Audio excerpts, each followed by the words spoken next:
Здравствуйте, меня зовут Александр Кузнецов. На телевизионном канале «Юрген» «Время итогов». Это самые значимые события недели. В начале коротко о главных темах.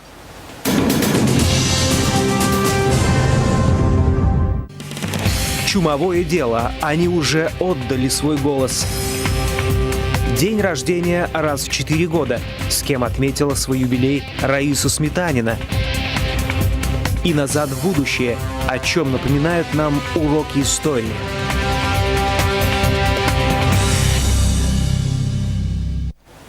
Но прежде в двух словах о событиях дня. Сегодня в Ухте заместитель главы Коми Виталий Стаханов открыл отремонтированное кардиологическое отделение городской больницы.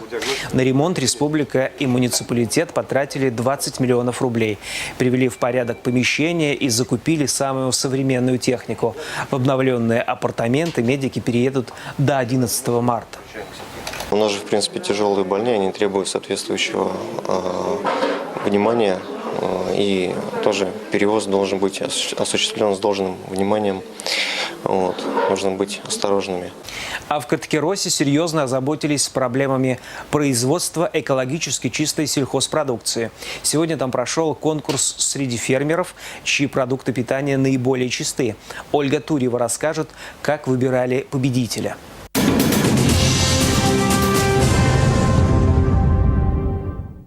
В Карткеросском районе работает 27 фермеров. 12 из них занимаются производством мяса. В финал конкурса вышли всего лишь 5 руководителей крестьянско-фермерских хозяйств. Выбрать лучшего из лучших было нелегко.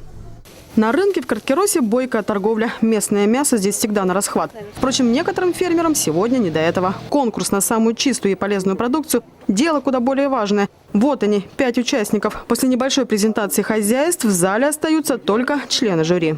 У них у всех были, на удивление, супер великолепные показатели лабораторных исследований.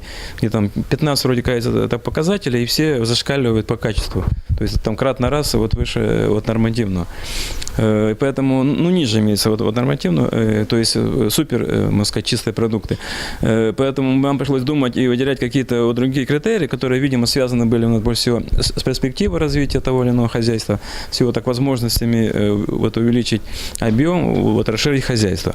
Жюри совещается долго. И вот, наконец-то, имена победителей. Самой лучшей признали говядину от фермера Валентины Каневой из села Вомын. В номинации «Свинина» впереди Михаил Кощеев из Подъельска. Получив сертификат, документ, вроде как бы меня это вдохновляет. И самое главное в этом деле – это контракт, который мне обещали подписать. Вот это самое главное. Гарантированный сбыт. Для нас, для всех предпринимателей, это самое главное. Победители целый год будут поставлять мясо в одну из столичных торговых сетей. Впрочем, кроме гарантированного контракта, сейчас у лидеров и всех участников на руках декларации на продукцию. Заветный документ действует 3 года. Без декларации никуда. Вот недавно делали на молоко документы. В копеечку все влетело. А на мясо еще дороже. Конечно, это большая поддержка. Инициатор конкурсного отбора – столичный предприниматель Александр Дриневский. Отца 4 детей давно мучил вопрос, где покупать хорошую чистую продукцию. Именно поэтому он решил открыть в Сыктывкаре торговые точки, где ставка только на продукты, что называется, с чистой историей. Главное, что не то, что экологически чистую, еще благодаря этому конкурсу появились новые имена, новые лауреаты, то есть имя. Бренд, благодаря которому теперь появилось в Карткеросе 2 бренда, и они сами несут ответственность за свою продукцию, это раз. И мы также будем нести ответственность за их продукцию. Этот конкурс первый и в Карткеросе, и республике. Впрочем, такую акцию никогда не видел и гость из Москвы Николай Кононов, вице-президент Общественной лиги здоровья нации. Я буду докладывать нашему лидеру Леониду Антоновичу Бакерию о вашем опыте, о том, как это все происходило, кто отмечен и какая продукция была представлена. Я думаю, что этот опыт на самом деле уникален, потому что это делают сами люди, не обращаясь ни к каким структурам. Только структуры и общество, гражданское общество, как раз и поддерживает этих людей. Оно видит положительное, то есть те продукты самого высокого качества, которые появляются на столе у наших граждан. Николай Кононов сегодня по-хорошему завидует. Дескать, чтобы на севере и в рационе такое чистое, а значит исключительно полезное мясо. В Карткиросе тем временем планируют объявить следующий конкурс. В качестве организаторов думают привлечь других предпринимателей, а в участники – производителей другой сельхозпродукции. Ольга Турева, Кирилл Шучалин об итогах первого мясного праздника в отдельно взятом аграрном районе. Безусловно, самым главным, значимым для каждого жителя Коми событием на этой неделе станет день выборов. Именно выборы 4 марта предопределят, как будет жить страна в ближайшие годы, какие изменения ее ждут. Мы будем выбирать первое лицо государства – президента. К слову, больше 10 тысяч жителей Коми уже отдали свой голос в ходе досрочного голосования. Светлана Некрасова вместе с представителями избиркома добралась до самых труднодоступных избирателей и узнала, что в этом деле не может быть никаких условностей. Досрочные выборы президента стартовали 17 февраля. В Коми уже проголосовало больше 10 тысяч человек. Это жители отдаленных населенных пунктов и вахтовики. Впервые в досрочном голосовании не участвуют оленеводы. Часть из них ушла к соседям в Ненецкий автономный округ. Часть 4 марта явится на свои избирательные участки.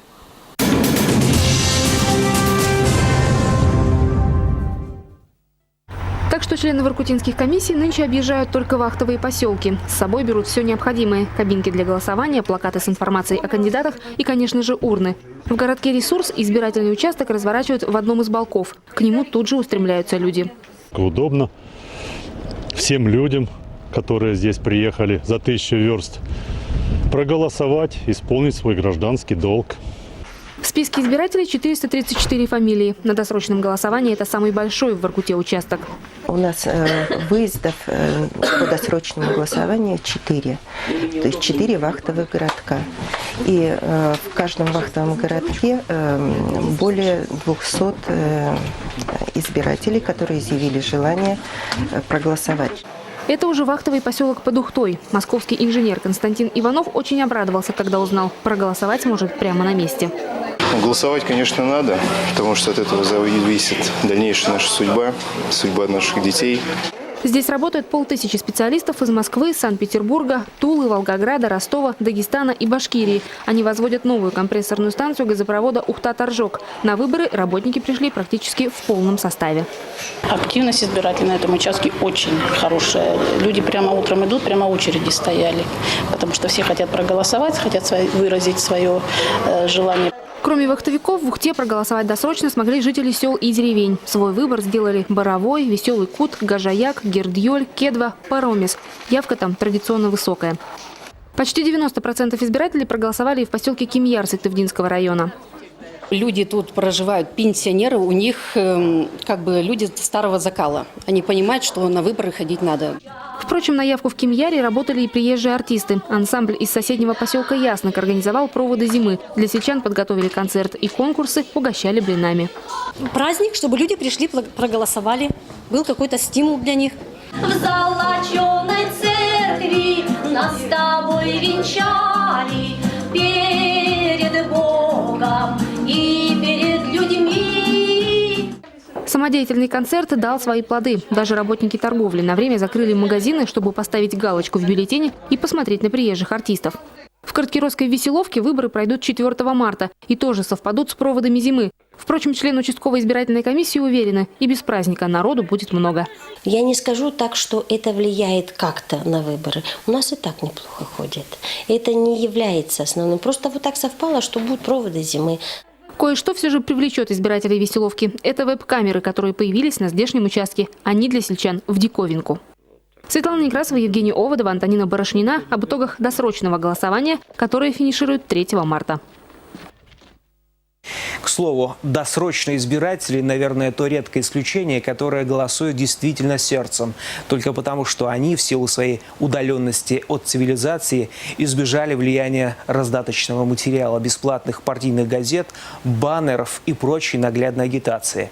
Всем остальным будет немного сложнее, хотя, наверное, многие из нас уже решили, за кого отдадут свой голос. И главное сейчас, чтобы каждый голос был зачтен. Мы пригласили в нашу студию Карину Григорян, регионального координатора корпуса наблюдателей за чистые выборы. Поговорим с ней о том, как активисты движения будут следить за чистотой выборного процесса.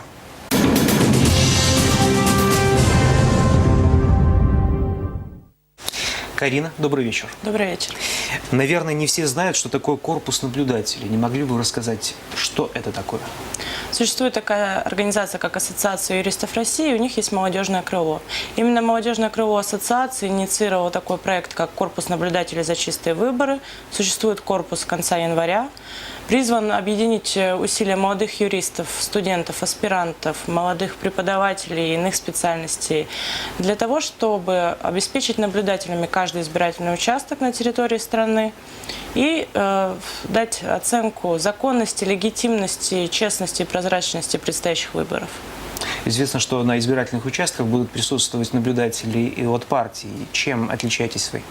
Наблюдатели на каждом избирательном участке может быть как от партии, так и от кандидатов. То есть на данный момент это до 9 наблюдателей может быть на каждом избирательном участке.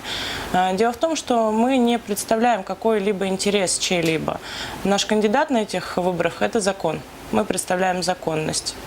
И, наверное, это наше отличие, то, что для нас главное – это соблюдение законодательства во время прохождения выборов. Не могли бы вы подробнее рассказать, кто сегодня входит в корпус наблюдателей, кто этот человек, где обучался и чем он будет заниматься конкретно на избирательном участке? На территории Республики Коми вообще 660 участков. Наши наблюдатели – это студенты юридических специальностей, аспиранты, преподаватели. Возраст у нас до 35 лет наблюдателей.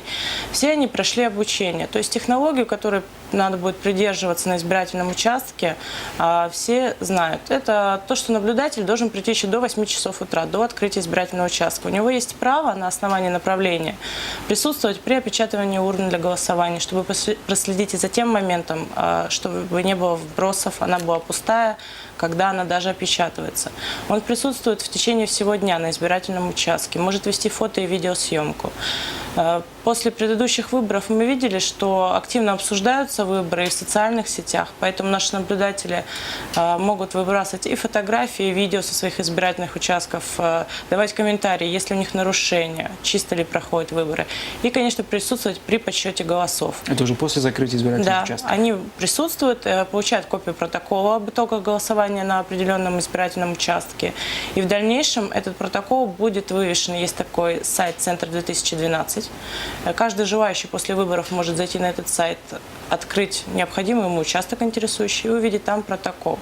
Этим мы гарантируем честность, прозрачность. Сравнить этот результат можно с государственной автоматизированной системой выборы, то есть какие там цифры, какие мы видим в протоколе. Все же любопытно, вот зачем вот это нужно студентам, конкретно, может быть, вам? Почему именно студенты и юристы, наверное, возникает вопрос. Мы обладаем необходимыми юридическими знаниями, чтобы наблюдатель, он не просто просидел на участке в течение всего дня, а в случае нарушения, фальсификации мог правильно отреагировать, своевременно пресечь этот факт, знает законную сторону этого вопроса, обладает необходимыми знаниями. И в таком случае уже можно говорить после выборов будет о действительных об итогах, как о легитимных, о законных. Люди, которые имеют знания в этой области, могут давать действительно грамотную оценку выборам. Вот, кстати, как вы относитесь к заявлениям некоторых оппозиционных политиков, которые уже сейчас объявили предстоящие выборы нелегитимными? Ну, как можно объявлять то, что еще не состоялось, там, нелегитимными, незаконными? Для этого мы создаемся, чтобы после выборов каждый мог убедиться в честности на каждом избирательном участке на территории всей страны. Я думаю, говорить о законности, легитимности, будут они законные или незаконные, мы будем уже после выборов. Кстати, вот корпус наблюдателей будет давать свою оценку, насколько вот эти выборы были чисты, вернее? Да, я думаю, что мы дадим и оценку и как по республике, так и по всей стране мы сделаем сводку. Конечно, мы готовимся к тому, что где-то будет нарушение. Этого невозможно, наверное, обойти это полностью. И эти все факты будут отражены, и в целом мы расскажем о том, как прошли выборы в республике. Карин, спасибо вам за участие в нашей программе. Спасибо.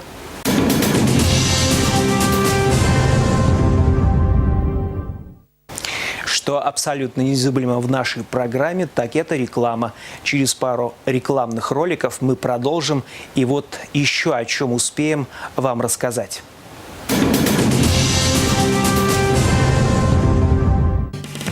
День рождения раз в 4 года. С кем отметила свой юбилей Раиса Сметанина. Назад в будущее. О чем напоминают нам уроки истории. И доктор прописал не вещи сон лирика и эскулапа.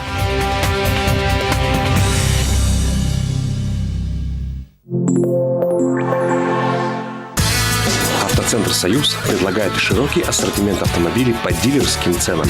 Телефон в Ухте 766666. Поздравляю! Не ожидал, что машину поменяешь. Просто теперь мой банк дает даже крупные суммы в кредит без поручителей. Кредит на доверии. Теперь и крупные суммы без поручителей. Пробизнесбанк. 28 41 51. 4 марта, в день главных выборов страны, с календариком конкурса «Попади в десяточку» ты сможешь получить скидку 15% на весь ассортимент в магазинах 7 марта, «Эконом», «Ассорти» и «Слобода». Акция действует с 19:00 до 21 часа. Не упусти свой шанс. Выбирай и выигрывай. Дамы и господа, телеканал «Юрган» в канун 8 марта вновь предоставляет вам возможность на один день стать ведущими программы «Прогноз погоды», поздравить своих любимых и даже республику с Международным женским днем. Не упустите этот шанс. Подарите своим любимым возможность проявить себя. Позвоните по телефону в Сыктывкаре 51 39 00 и вас увидит вся республика.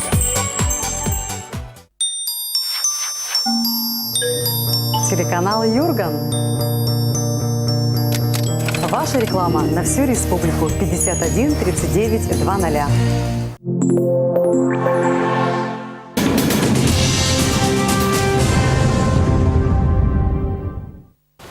Еще из событий дня. Сегодня в исправительной колонии номер 1 сыктывкарского поселка Верхничев презентовали автоматизированную линию по производству пиломатериалов. Она позволит зарабатывать исправительному учреждению по 8 миллионов рублей ежемесячно. Говорят, произведенные на зоне доски пойдут на экспорт. Максим Катаев передает с места события.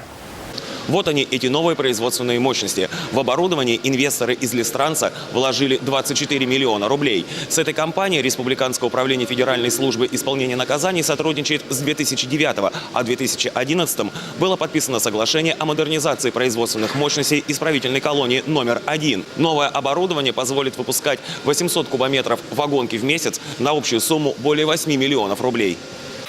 Концепция развития уголовно-исполнительной системы России гласит, каждый осужденный должен работать. На новой линии будет занято еще 24 сидельца. Столь высокотехнологическое оборудование по глубокой переработке древесины в спецучреждениях республики появилось впервые. И это позволит колонии выпускать конкурентоспособный лесной продукт. У нас существует программа инвестиционная, по которой мы вот сейчас работаем. Первый результат, не то что первый результат, вот сейчас вы видите, одна из линий уже запущена. В этом же подразделении будет скоро запущен уже и по линии сельского хозяйства новый цех переработки глубокой мяса. Мы будем выпускать и сосиски, и колбасы, и котлеты. Вот, и для внутрисистемных поставок, и для города и населения. Ранее коммерсанты и ГУФСИН республики сотрудничали по производству сырых пиломатериалов. Сейчас конъюнктура изменилась. Успех на мировых рынках за глубоко переработанной древесиной. На новом оборудовании осужденные будут выполнять полный цикл от распиловки до сушки. Большая часть продукта пойдет на экспорт. По словам инвесторов, решение наладить производство в колонии не связано с желанием сэкономить на подневольном труде. Мы считаем, что осужденные должны получать приемлемую заработную плату. И я не думаю, что мы сэкономим на оплате труда осужденных, потому что, кроме этого, у ГУФСИНа существуют определенные накладные расходы, которые тоже заложены в себестоимости. В Минпроме республики такие производства в неволе называют важной составляющей в лесном комплексе республики. Руководитель ведомства Андрей Самоделкин сегодня заявил, по объемам переработки древесины это предприятие солидное. 10 тысяч кубометров готовой продукции по году – это серьезный объем производства, который, по крайней мере, республика впишет в свои объемные показатели. Ну и второе – это оборудование, на котором будут люди учиться и работать. А в-третьих, это для наших, скажем так, гражданских производителей хороший пример, уровень оборудования, который должен стоять у нас на производственных мощностях. Отличившимся при монтаже оборудования осужденным начальник ГУФСИНа по Коми Александр Протопопов вручил благодарности и предложил начальнику колонии подумать об условно-досрочном освобождении этих сидельцев или переводе их на более легкий режим. Александр Ромашко тоже среди награжденных. Мужчина и до колонии работал на лесопильном оборудовании, но такой современной техники не видел ни разу. Для меня самого интересного, потому что я никогда на такой технике не работал. У меня старые станки все были, а для этого, все-таки перспектива какая-то. После освобождения пойти на какой-нибудь завод и устроиться, зарабатывать деньги для семьи. Чтобы оборудование служило долго, а производственных травм не было, станок сегодня осветили. Службу провел настоятель храма Святого Духа отец Андрей. Максим Катаев, Павел Фетисов об итогах радужных перспектив развития подневольного лесного бизнеса. Из заметных событий недели в понедельник в Сыктывкарском университете прошел не совсем привычный научный форум. Его организаторы представили его в виде суда. Суда над нашим прошлым. Судили не столько Сталина, сколько сталинизм, режим, установленный в стране этим диктатором. Впрочем, тем, кто осуждал, нашлись и оппоненты, которые утверждали, что сталинизм ничуть не страшен. И все же последнее слово в этом споре должен был сказать судья. Алексей Полторанин выслушал мнение всех сторон.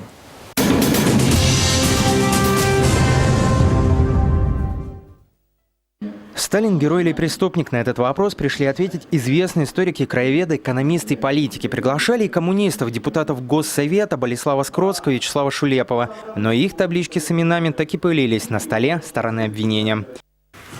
Приглашается для дачи обвинения, раз страна обвинения, Людмила Николаевна Королева, краевед, Карткировский район.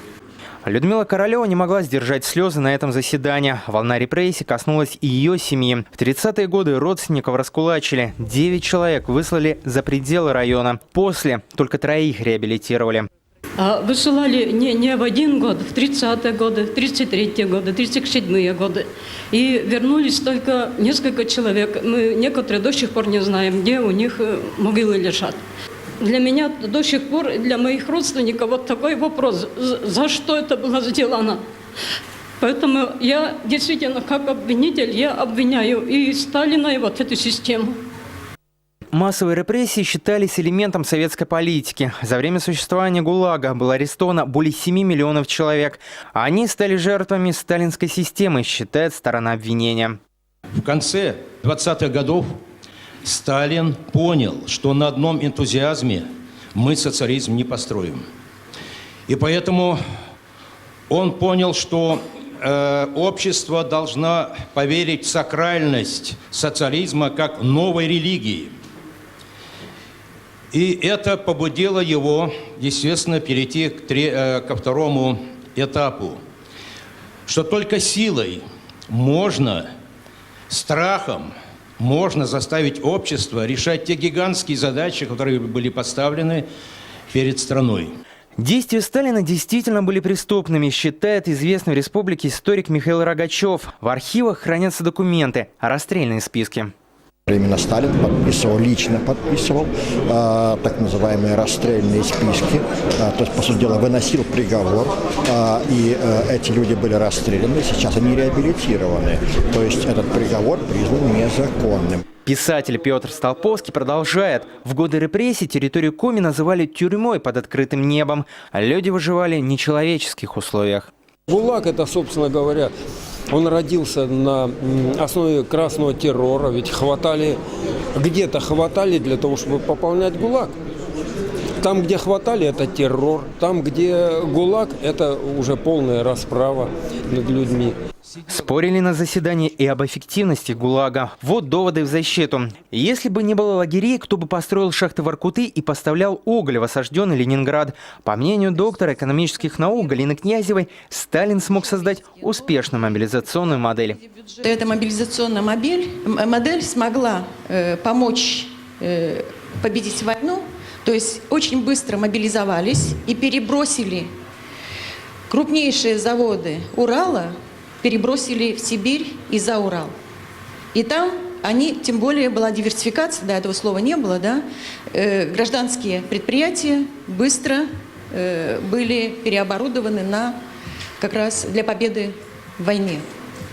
При рыночной экономике, наверное, это было бы достаточно сложно. Сторону защиты на этом процессе представляли два человека – ухтинский политолог Евгений Вологин и активист Сыктывкарского совета ветеранов Владимир Танких. По их мнению, Сталина здесь нужно судить не как преступника или героя, а как человека, который принес пользу государству, а либо нанес вред стране. При нем народ богател, а государство крепнуло. Эта личность всегда и всюду будет восприниматься на просторах нашей страны, преимущественно со знаком плюс. Вот. Хотя я бы лично, конечно же, вряд ли хотел бы вернуться во время Сталина, хотя бы потому, что мы уже люди другой эпохи, у нас другой психотип. Вот те ограничения, так сказать, связанные с реализацией политики патерналистского или, как хотите, тоталитарного, авторитарного государства для нас многих уже неприемлемы, которые привыкли в том числе и к изобилию, в том числе и импортных продуктов, свободному выезду за рубеж и так далее. Окончательный приговор общественного процесса вынесут через 5 дней. Заслуженный юрист России Юрий Гаврюсов не стал нарушать систему правосудия и обещал сообщить вердикт в положенный срок. Алексей Полторанин об итогах первого открытого заседания Суда истории. Размышлениям на эту тему предался и наш доктор. Он очень хотел вернуться в прошлое. А вот что из этого вышло.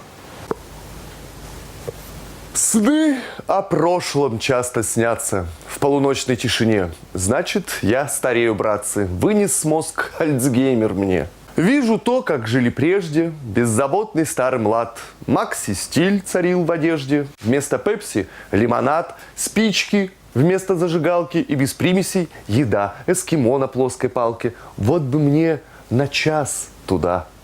Так, метаясь по постели, весь в горячечном бреду, очутился в самом деле в 37 году. Вот внезапная удача. Благодать сошла с небес, и от счастья чуть не плача сделал жест рукою. Yes! Не успел и рот закрыть я, как уже со всех сторон слышу: граждане, ловите! Это ж вражеский шпион! После суд, без проволочек, приговор, этап, барак. Срок воистину бессрочный и клеймо – народный враг. Где ж вы были, адвокаты, в те кровавые года? Без обид, но вы, ребята, шли бы знаете куда? Прославленная спортсменка, человек, который 4 раза поднимался на самую высокую ступеньку олимпийского пьедестала и абсолютная гордость республики Раиса Сметанина на неделе отметила свой юбилей. Свой день рождения она отмечает раз в 4 года, только в високосный год, 29 февраля. Говорят, этот день особенный. Благодаря ему весь год не такой, как 3 предыдущих, и не такой уж счастливый. Но только не для нас. Сметанина на своем примере это доказала. Именно благодаря ей о том, что есть на свете такой город Сыктывкар, узнали далеко за пределами Коми. На день рождения к лыжнице пожаловали высокие гости, а вместе с ними и наша Любовь Лапина. Раиса Сметанина – имя знаковое в лыжном спорте. 20 лет она состояла в сборной команде СССР. 5 раз участвовала в Олимпиадах и каждый раз возвращалась с медалями высшего порядка.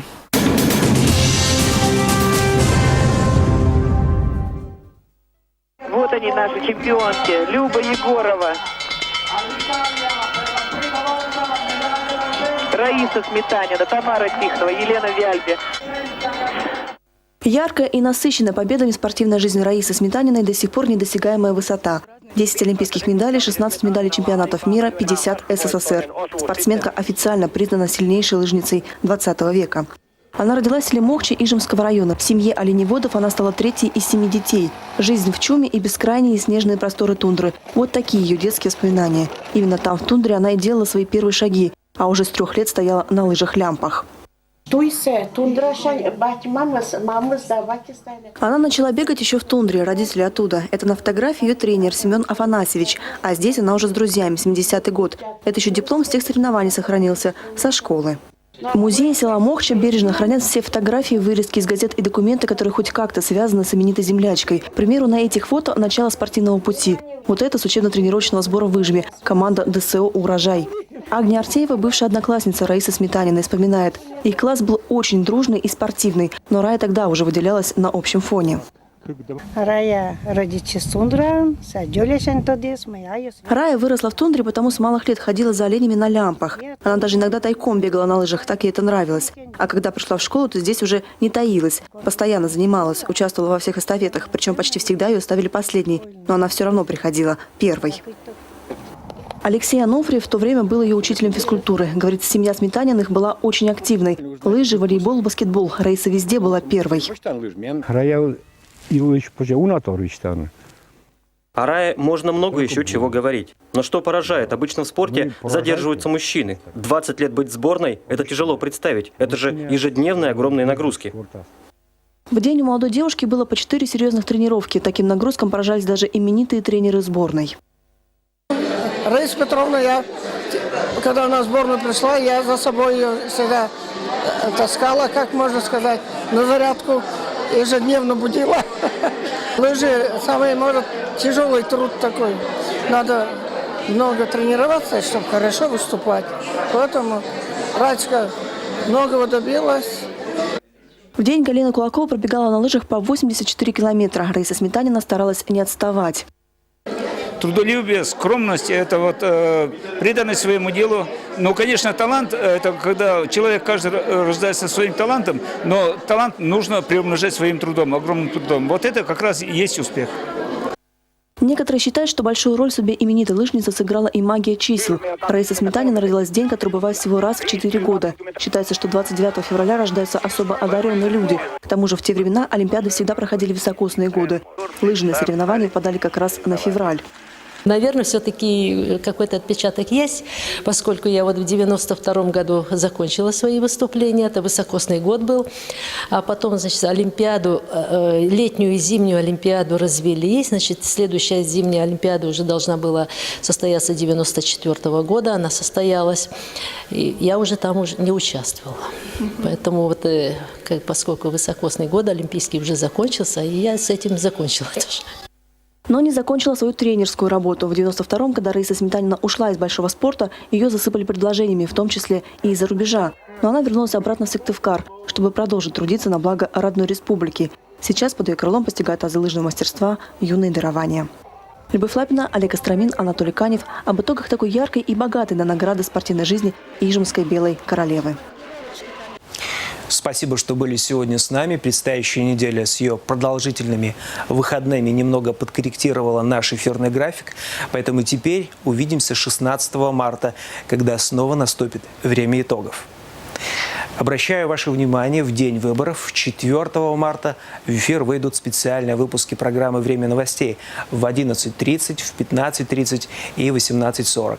Они расскажут вам о том, как голосует республика.